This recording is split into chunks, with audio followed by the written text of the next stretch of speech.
Hello दोस्तों, good morning all of you. कैसे हो आप सभी? मस्त होंगे, स्वस्थ होंगे। आज की क्लास थोड़ी लेट हो गई है दोस्तों। आप सब लोगों से मैं आशा करता हूं कि सब लोग अपने अपने तैयारी में लग रहे होंगे।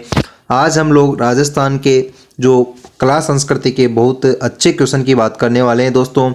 आज की क्लास आप लोगों के लिए बेहद महत्वपूर्ण होने वाली है। चाहे आप लोग किसी भी एग्ज़ाम्स की तैयारी कर रहे हो, चाहे आप बीएसटीसी पीटीटी की तैयारी कर रहे हो, एलडीसी पटवार, ग्राम सेवक, जो भी किसी भी एग्ज़ाम्स की तैयारी कर रहे हो, चाहे जिसमें भी राजस्थान जीके आता है, उसके लिए आज की क्लास महत्वपूर्ण होने वाली है। राजस्थान जीके के इसके पहले मैंने अच्छी सेशन करवाए के हैं। बीएसटीसी के लिए भी शानदार क्लास मैंने डाल रखी है। जिन्होंने नहीं देखी हो तो प्लेलिस्ट में जाकर जरूर देखिए। जो भी चैनल पर नए हो, चैनल को सब्सक्राइब कर दीजिए। बिना किसी देरी के शुरू करते हैं आज की क्लास। पसंद आए तो लाइक जरूर करना दोस्तों। रेगिस्तान का जल महल किसे कहा जाता है? वेरी वेरी इंपॉर्टेंट क्वेश्चन है। आरपीएससी सेकंड ग्रेड में पूछा जा चुका है, पटवार में पूछा जा चुका है दोस्तों। पता नहीं कितने एग्जाम में पूछा जा चुका है दोस्तों। ये क्वेश्चन बहुत बार एग्जाम में हूबहू रिपीट होता है। तो रेगिस्तान का जल महल किसे कहा जाता है? सरड़ा पानी की बावड़ी, बाटाड़ू का कुआं, रानी जी की बावड़ी, महिला बाग का जालरा। दोस्तों, जो आपके सामने बाटाड़ू का कुआं बाड़मेर में है, इसको आपके सामने क्या कहा जाता है दोस्तों? रेगिस्तान का जल महल कहा जाता है दोस्तों। तो ऑप्शन नंबर आपके जो B number option right answer हो जाएगा। बाटाड़ू का कुआं जो बाड़मेर में बना हुआ है, उसको रेगिस्तान का जल महल कहा जाता है दोस्तों। आपको पता है ही सही, माना कि ये है अपना प्यारा सा राजस्थान है। तो ये जो एरिया है, ये रेगिस्ताना एरिया है दोस्तों। 61.11% क्षेत्रफल पर रेगिस्तान फैला हुआ है दोस्तों, जिसको थार का मरुस्थल कहा जाता है दोस्तों। और इसमें लगभग 40% जनसंख्या, सॉरी 40% नहीं, यहाँ पर बहुत कम जनसंख्या रहती है दोस्तों। तो आपके सामने जो रेगिस्तान है, जैसलमेर, बाड़मेर, बीकानेर, इधर के जो जिले हैं दोस्तों, इनमें पानी की बहुत कम मात्रा पाई जाती है। पानी कम पाए जाते हैं, वनस्पति कम पाई जाती है, यहाँ पर झाड़ियाँ पाई जाती हैं दोस्तों। और वैसे वृक्ष, कंटीली झाड़ियाँ यहाँ पर मिलती हैं, तो पानी के अभाव मिलता है दोस्तों। लेकिन बाड़मेर गांव में, बाड़मेर जिले में एक बाटाड़ू गांव में एक कुआं बना हुआ है, उससे पानी की आपूर्ति होती है लोगों को पीने के लिए। तो उसको, बाटाड़ू के कुआं को ही रेगिस्तान का जल महल कहा जाता है, क्योंकि जल ही जीवन है दोस्तों। जल के बिना जीवन संभव नहीं है, तो जल महल की संज्ञा दी गई है दोस्तों। बाटाड़ू का कुआं बाड़मेर, रानी जी की बावड़ी आपके बूंदी जिले में स्थित है, महिला बाग का जालरा जोधपुर में स्थित है। अगले क्वेश्चन की बात करते हैं दोस्तों। ये क्वेश्चन भी बहुत बार एग्जाम में पूछ लिया गया है। वह किला जिसमें एक जैसे 9 महल हैं, आमेर का किला, जोधपुर का किला, नाहरगढ़ का किला या जूनागढ़ का किला। एक जैसे 9 महल कौन से किले में स्थित हैं दोस्तों? आमेर का किला आपके जयपुर में, जोधपुर का किला है जिसको मेहरानगढ़ के नाम से जाना जाता है दोस्तों। चिड़िया टुक की पहाड़ी पर बना हुआ है। इस किले के बारे में कहा जाता है कि इसका निर्माण परियों तथा परिस्तों के द्वारा, भूत प्रेतों के द्वारा करवाया गया है दोस्तों। नाहरगढ़ का किला आपके जयपुर में स्थित है। जूनागढ़ का किला बीकानेर में स्थित है दोस्तों। नाहरगढ़ किले का उपनाम क्या है? सुदर्शनगढ़ इस किले का उपनाम है। आप कहोगे सर इसका नाम क्यों ले रहे हो, ऐसा क्यों, सुदर्शनगढ़ कहाँ से आ गया? दोस्तों, आरपीएससी सेकंड ग्रेड में पूछा गया है। अभी जो 2024 में, दिसंबर 2024 में संस्कृत डिपार्टमेंट का जो आरपीएससी सेकंड ग्रेड ने एग्जाम लिया था, उसमें पूछा गया था दोस्तों जीके वाले पेपर में कि नाहरगढ़ किले का उपनाम क्या है? सुदर्शनगढ़ किस किले का उपनाम है? तो नाहरगढ़ किले का उपनाम है दोस्तों। इसीलिए मैं आप लोगों को बता रहा हूँ, वेरी इंपॉर्टेंट है दोस्तों, किलों के उपनाम भी और एक जैसे महल भी नाहरगढ़ दुर्ग में बने हुए हैं दोस्तों। जयगढ़ का किला भी ईगल की पहाड़ी पर जयपुर जिले में स्थित है दोस्तों। अगला क्वेश्चन देखिए दोस्तों, अच्छा क्वेश्चन है ये भी। एक महल जिसका निर्माण किले की भांति किया गया है, जहां मजबूत बाहरी दीवारों पर हस्त व्यस्त बुर्ज एवं गुंबद, खुली छत सहित पहरी चौकियों पर कोटे में तीरंदाजों के लिए जीरियां। दोस्तों, ये जो क्वेश्चन है, एक जैसे महल, जो चौकियां, परकोटे, तीरंदाजों, झीरियों के लिए कौन सा दुर्ग प्रसिद्ध है, कौन सा महल प्रसिद्ध है? इसका जो राइट आंसर है वो हो जाएगा आपके सामने ऑप्शन नंबर है, जो आपका बी नंबर ऑप्शन सही जवाब हो जाएगा दोस्तों। जूना पैलेस जो डूंगरपुर में है, ये मजबूत बाहरी दीवारों, हस्त व्यस्त बुर्जों, गुंबद तथा खुली छत के लिए प्रसिद्ध हैं दोस्तों। जूना पैलेस आपके डूंगरपुर में स्थित है। बढ़ते हैं अगले क्वेश्चन की ओर। विश्व का सबसे बड़ा चांदी का पात्र कहाँ रखा हुआ है? तो विश्व का सबसे बड़ा चांदी का पात्र कहाँ पर रखा हुआ है? सिटी पैलेस जयपुर, केतड़ी झुंझुनू, हर्ष की पहाड़ियाँ सीकर या लेक पैलेस उदयपुर। दोस्तों विश्व का सबसे बड़ा चांदी का पात्र कहाँ पर रखा हुआ है? दोस्तों ये क्वेश्चन पता नहीं कितनी बार एग्जाम में पूछा जा चुका है। अच्छा क्वेश्चन है क्योंकि एग्जाम में पूछने लायक क्वेश्चन है। पूरे विश्व का सबसे बड़ा जो चांदी का पात्र है वह कहाँ पर स्थित है? सिटी पैलेस जयपुर में स्थित है। दोस्तों आप लोग अगर बीएसटीसी पीटीटी की तैयारी करने चाहते हो तो बहुत अच्छे ढंग से यहाँ पर तैयारी करवाई जाएगी। दोस्तों तैयारी शुरू हो चुकी है, किस रणनीति से तैयारी करनी है इसकी भी वीडियो डाल रखी है, आप लोगों को देख लेना चाहिए। बीएसटीसी में 400 में से 500 प्लस नंबर लाने की गारंटी है। दोस्तों आप लोगों के हर सब्जेक्ट की क्लास यहाँ पर मिलने वाली है। आप चैनल पर नए हो तो चैनल को सब्सक्राइब कर लीजिए। दोस्तों अगला क्वेश्चन देखिए, वह जिला जिसमें लोक देवता रामदेव जी की समाधि अवस्थित है। रामदेव जी की समाधि कौन से जिले में स्थित है? दोस्तों मारवाड़ के 5 पीर हैं, पांचों पीरों के नाम आप लोगों को ध्यान होना चाहिए। 5 पीरों में दोस्तों तेजाजी बिल्कुल शामिल नहीं है। और आप लोगों के क्वेश्चन पूछा जाता है कि इनमें से कौन से लोक देवता पंच पीरों में शामिल नहीं हैं? तो तेजाजी पंच पीरों में शामिल नहीं है। दोस्तों फिर से ध्यान रखना है आप लोगों को।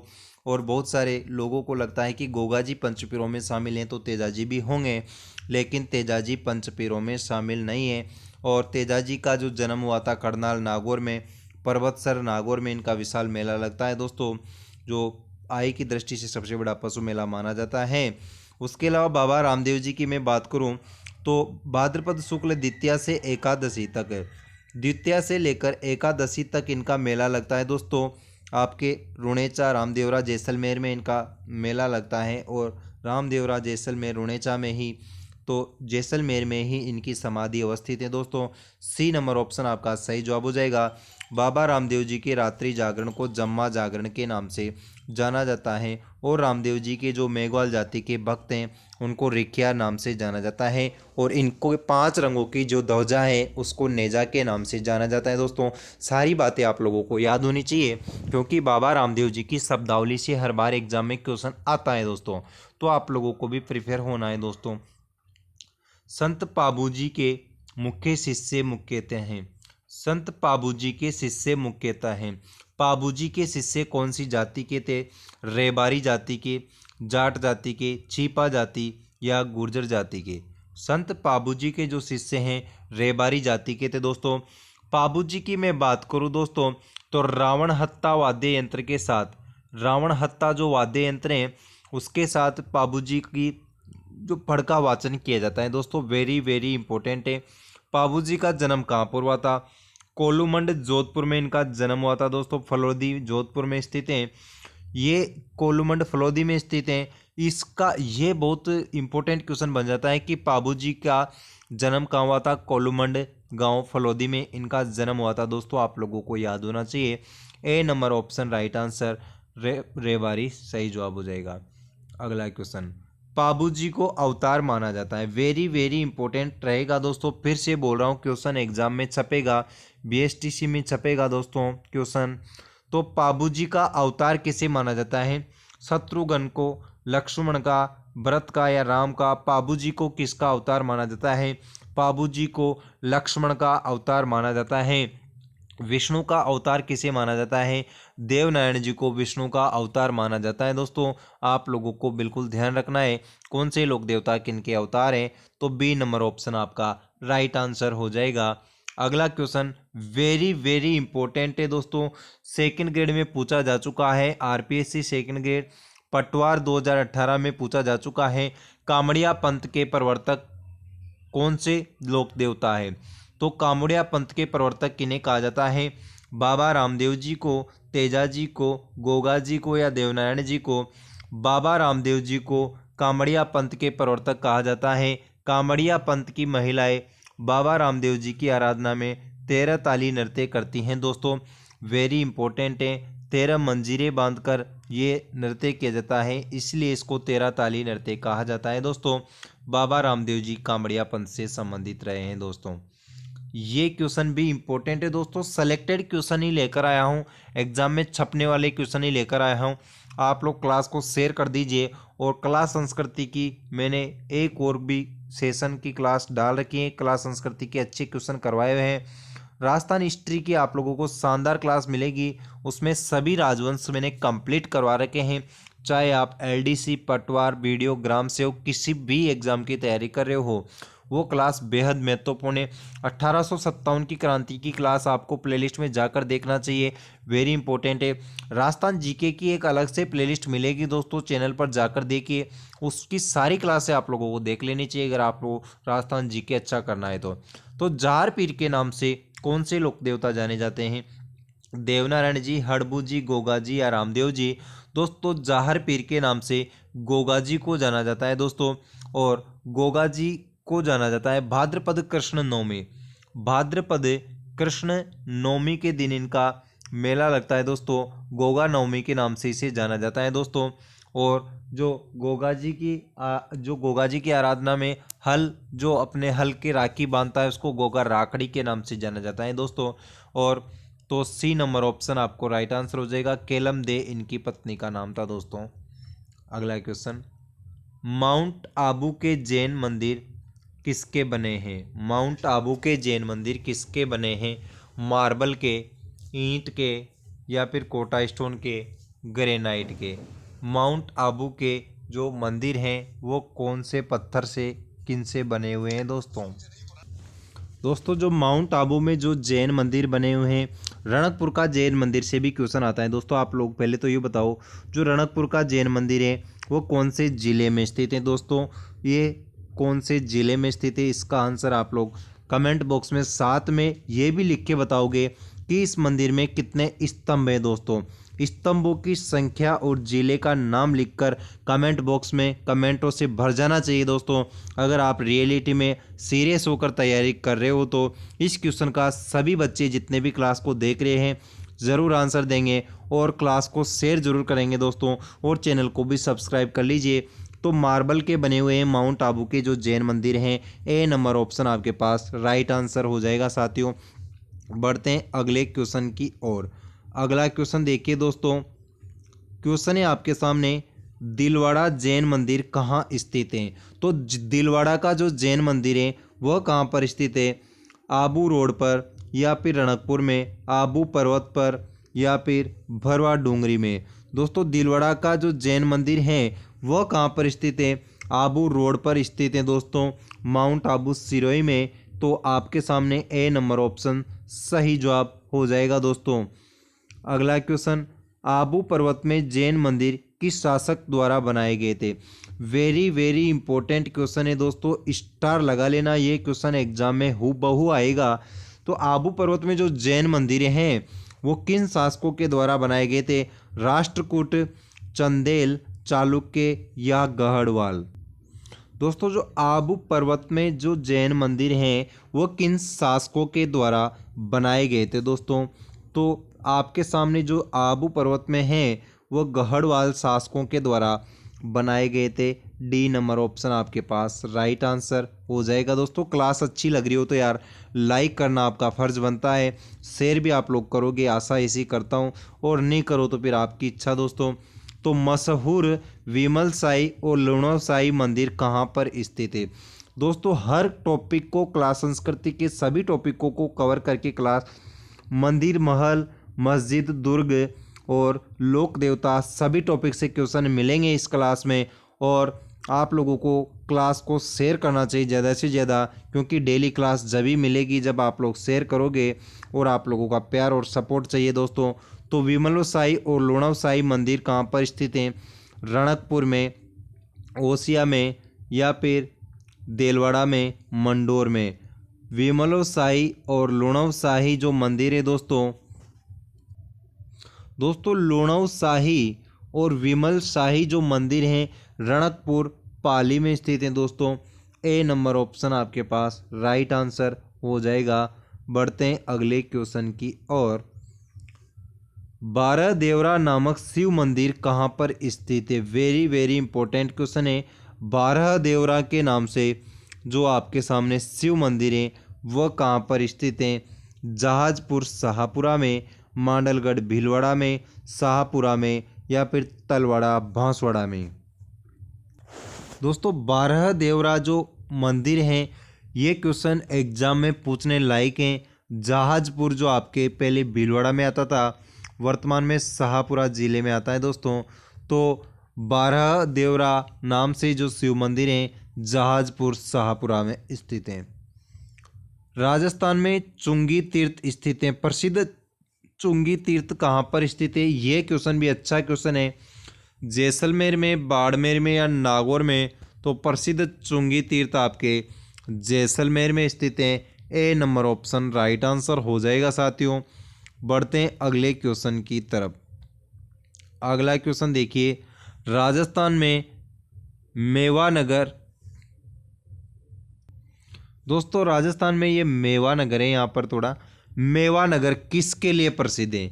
महावीर स्वामी जैन मंदिर, पार्श्वनाथ के जैन मंदिर, आदिनाथ के जैन मंदिर, ऋषभदेव जैन मंदिर।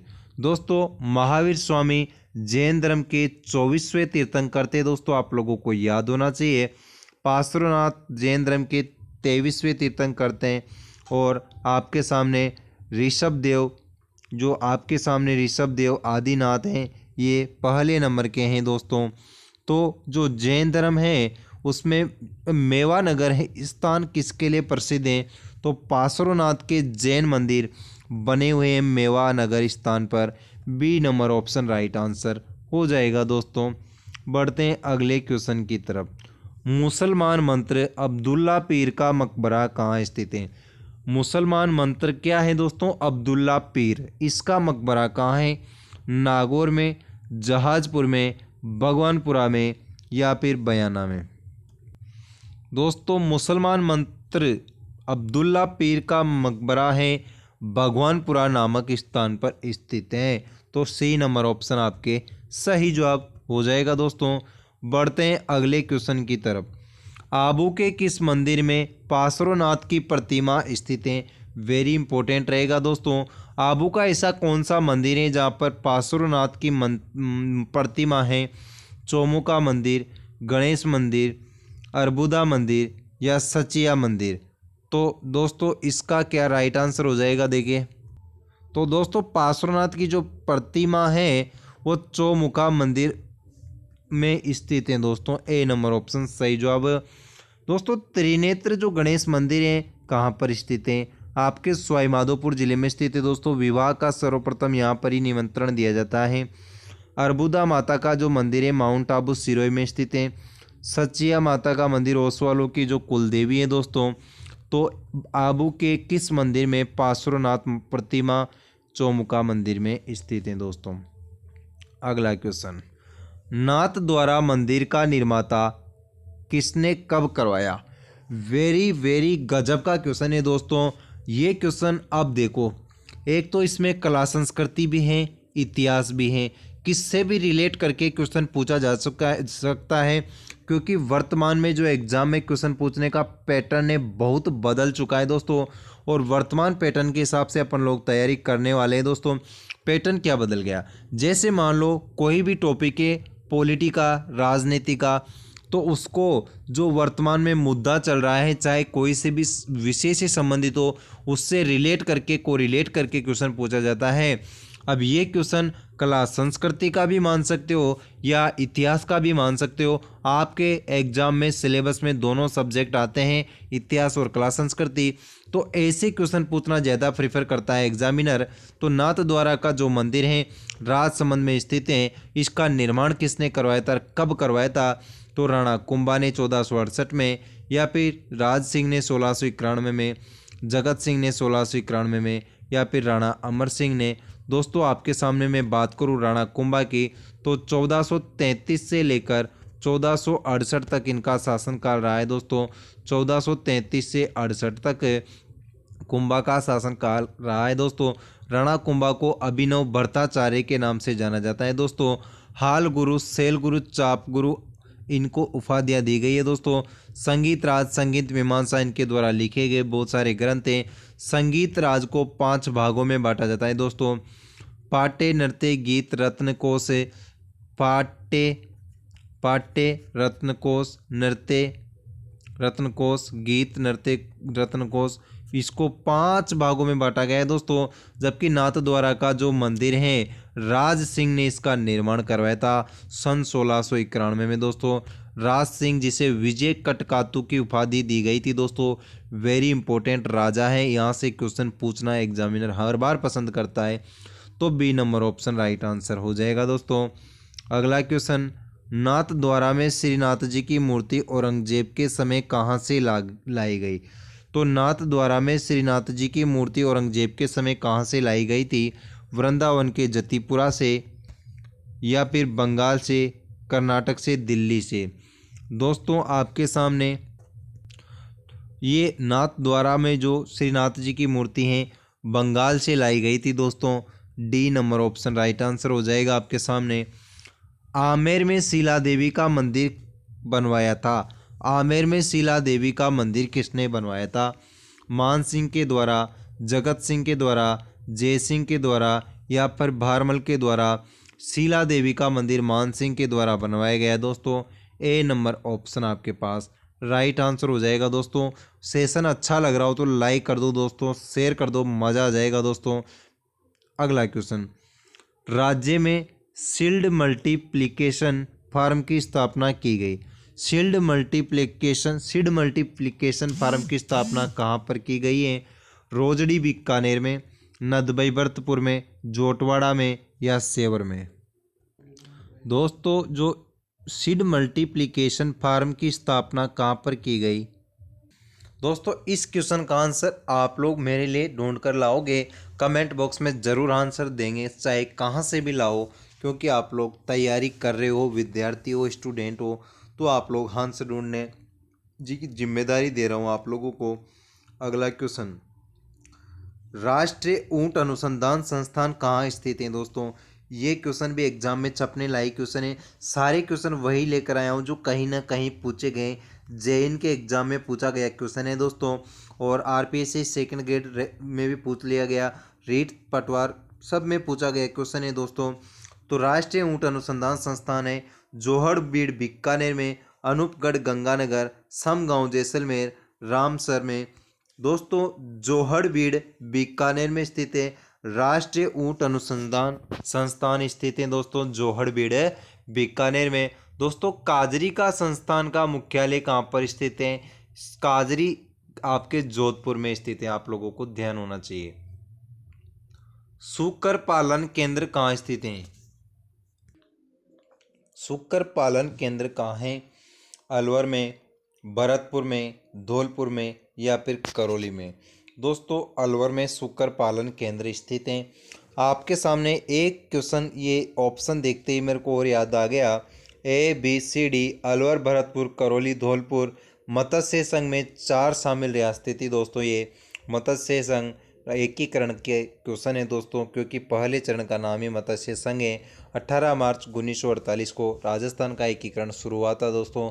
एकीकरण प्रारंभ करने का श्रेय, एकीकरण पूरा करने का श्रेय आपके सामने सरदार वल्लभ भाई पटेल को जाता है दोस्तों। जिन रियासतों को बल से ले सकते थे तो उनको बल से लिया, और जिनको पैसे से खरीदना था उनको पैसे से खरीदा, लेकिन पूरा जोर लगा दिया था दोस्तों राजस्थान का एकीकरण में। बांसवाड़ा के चंद्रवर सिंह ने जब विलय पत्र पर हस्ताक्षर किया तो उन्होंने हस्ताक्षर करते समय कहा कि मैं अपने डेथ वारंट पर हस्ताक्षर कर रहा हूं दोस्तों, क्योंकि उनसे ज़बरदस्ती विलय करवाया गया था दोस्तों बांसवाड़ा के चंद्रवीर सिंह के द्वारा, क्योंकि वो स्वतंत्र रहना चाहती थी दोस्तों बांसवाड़ा रियासत। तो चंद्रवीर सिंह का स्टेटमेंट बहुत फेमस है दोस्तों, एग्जाम में पूछते हैं, इसलिए बता रहा हूं कि मैं अपने डेथ वारंट पर हस्ताक्षर कर रहा हूं।